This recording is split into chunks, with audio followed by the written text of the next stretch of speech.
I thought we started a very energetic. We matched some pretty good intensity. First half, which is against a team that plays very good soccer at a high intensity. And we matched a lot of the effort, the quality. At times they make you try to rush play, and we weren't great with the ball. We weren't great at finding spaces to relieve pressure.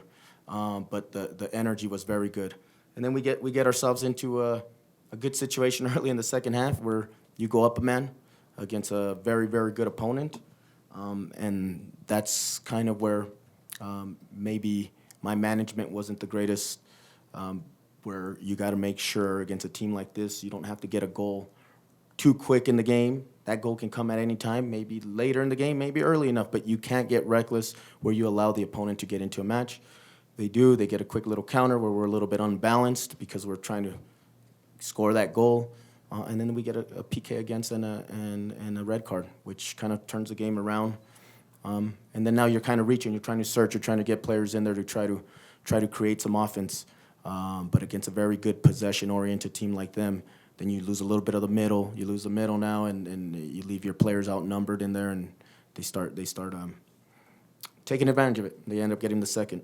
We did create some chances, and against a team like this, when you get that one or two, hopefully one, we got a couple of them that you got to try to capitalize. But overall, the effort from the guys, pretty good. Happy with the guys, and now just it's us trying to respond and not taking 2 losses in a row. Try to respond with the win next week. Freddy, how much of an impact do you think the midweek game had against Seattle? It looked like Corey Baird in particular was out on his feet by the time the 90 minutes was up tonight.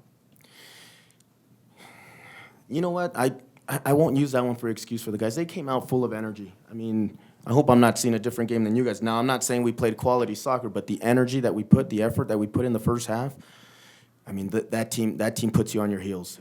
Again, we just weren't very good with. It's not that we were horrible, but against this team, they squeeze you and they squeeze you very good, and they limit space on you. And if you're not good at finding the space, which we weren't very often in the first half, then you keep losing the ball, and then you're defending a little bit longer. But again, we put ourselves in a great situation, going a man up, and we just didn't manage it well. We didn't manage it well. It's something that we just have to learn. It seems like all 3 substitutions came a little bit earlier than we've seen in the past, and weren't like-for-like subs. Can you just walk us through your process on the substitution pattern tonight? You're at home. You're losing 1-0. We're not happy with losing 1-0. We want to get the draw first, and then if we create the draw, then we want to go for the win. And we felt that the substitutions that we made were going to give us some attack. We wanted to put Plata in, give him some attack. We pulled out a holding mid who tried to add some more of a Nate, but get a little more possession in there. And then we put in Bofo. Didn't think we had to take out Sava yet. You know, he's still a guy that can score in any minute. How could we put in our attacking players in there without conceding too much possession, without getting risky? And that's the risk you take. And we took a risk. Sometimes it works. NYFC, we put those guys in, and the subs were amazing. And this time we put them in, it doesn't function. So that was the point of trying to get those guys in, try to create a little bit more of an attack.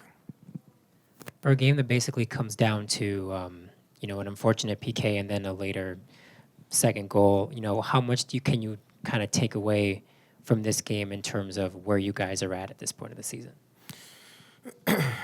No, I mean, what I told the guys in there was they forced us to play a speed of play you need to play to be a top team in here. You had to think quick. You had to play quick. You had to move quick. And then you have to have quality behind that. Your first touch, your second touch, the delivery, all that. And, you can't get that at training. Not every team you play against gives you that. This team forced it. You have to be at your best to compete with this team. It's just unfortunate that when we had a man-up advantage, we didn't take advantage of it. And that's really where we just didn't capitalize, where we can look at ourselves and say that's where we failed today. When we were a man up today, we weren't intelligent enough to deal with and take advantage of that advantage, and including myself. I'm talking about myself.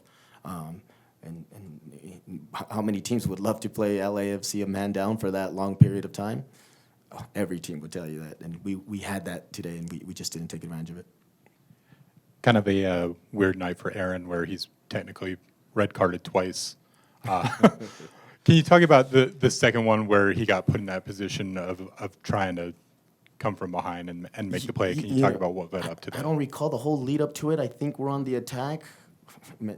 I don't want to be lying to you guys. I just remember it going down the middle and finding Vela. And once you get Vela in a 1v1 duel and he has position on you, I mean, that guy in the World Cup, the Germans couldn't stop him. So it's you know, he gets position on you.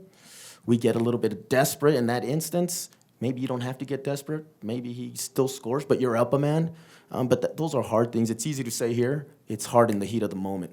So, listen, Aaron has been great for us all season, and now he has to deal with arguably the best player in MLS, one of the best players for sure in CONCACAF. So, you know, we put ourselves in a situation like that. We get a little bit desperate, and then that guy capitalizes. Freddie, you talked about maybe not managing it as well as you wanted to during that 15 minutes up a man. Is there something you look back on? Was it not making a sub? What do you mean specifically about how you could have handled it better? Keeping the balance. I mean, again, it's maybe calling the whole team over to the sideline as opposed to 2 or 3 players, that everyone hears the message like, guys, we can't get desperate. There's no rush to get that goal. If it doesn't come, you don't lose a match, but you got to be smart. You got to be good with the ball. You got to put yourself in a situation that if there's a loss of possession against these guys, they're not going to give you a second chance. That you don't get a second chance against these guys. And so the balance when we were in the attack, you know, you start smelling a little bit of blood when maybe the excitement comes, oh, now we got these guys because we're up a man. And then that quick, they turn the game on you. And then it just, you know, the red card and PK all in one it changes it. And now emotions go a little bit down and, you know, you start just chasing.